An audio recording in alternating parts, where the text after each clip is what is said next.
Rainy morning, motel room. David sat on the edge of a worn motel bed, still wearing the hoodie he slept in. His phone buzzed. Final notice, account overdraft. He didn't bother opening it. At 31, he was living in a room he paid for by delivering groceries 14 hours a day. His back ached. His feet bled. And every time he looked in the mirror, he barely recognized himself. He had a degree, once had a fiancée, once ran marketing at a startup that promised equity and changing the world.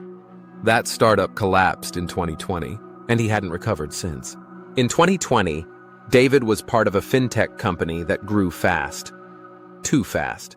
One day they were closing funding rounds and flying out to pitch investors. The next, their biggest client pulled out, the CEO disappeared, and the whole thing crashed. David had invested his savings into the company. He even borrowed money to buy shares. He lost everything. His apartment? Gone. Fiancé? Left when he refused to get a normal job. For a year, he couch surfed, then worked at a car wash, then finally started delivery, just to keep a roof over his head. The idea came to him by accident. He was waiting in line at a gas station when he noticed how outdated the local car repair shop's flyer was.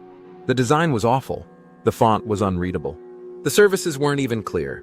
David, tired and angry, muttered to himself, "I could make something 10 times better." He went home, downloaded Canva on his cracked phone, and mocked up a simple version. Sent it to the repair shop's public Facebook page with a message. "If you want something better, I'll do it for free. Just trying to get back on my feet." They replied, "Sure, looks good."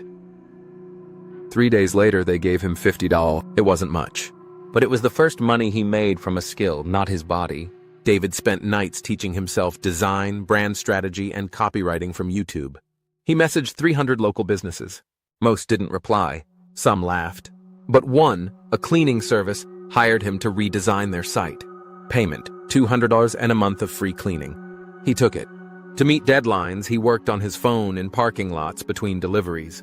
He missed meals, slept 3 hours a night, showered at the gym. But he was building. When he finally saved enough to buy a used laptop, it crashed on day 4. When he got his first large client, $100 to $800 project, they ghosted him after delivery. He cried, nearly smashed the laptop, then wrote it off as tuition. At one point, he got a job offer from an agency, full-time, stable. He almost said yes, but something held him back. He wanted to build, on his terms. One client, a boutique gym, referred him to 3 others. Word spread slowly. He built a 1-page website. Simple, honest. Freelancer trying to rebuild. I do good work. It resonated. 3 months later, he had 5 regular clients, enough to stop delivering groceries.